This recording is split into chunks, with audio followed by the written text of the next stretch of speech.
সকলকে জানাই শুভ সরস্বতী পূজা। আগের দিন আমাদের ঠাকুর নিয়ে আসা হয়েছে এবং সবাই মিলে বরণ করে ঠাকুরকে ঘরে তুলে নিয়েছি এবং একটা দিদি ফ্ল্যাটের সে আলপনা দিয়ে দিল, আর আমি ওইদিকে আকষষ্ঠীটা বানিয়ে দিলাম আগের দিন।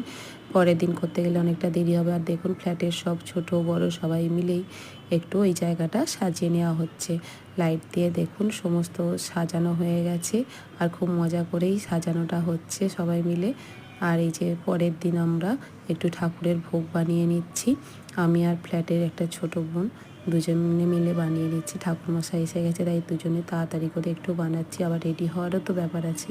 ভোগে বানিয়েছি 5 রকম ভাজা, সুজি আর লুচি, আর দোকান থেকে একটু দই সন্দেশ মিষ্টি এসব আনা হয়েছে। তারপর পুজোর দিকে চলে যাব। এই যে দেখুন পুজো আরম্ভ হয়ে গেছে।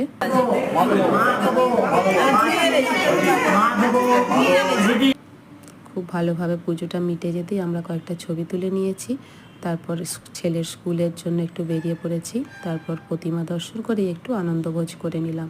তারপর কয়েকটা ছবি তুলে নিয়েই আমরা বাড়ি ফিরে গেলাম। Thank you.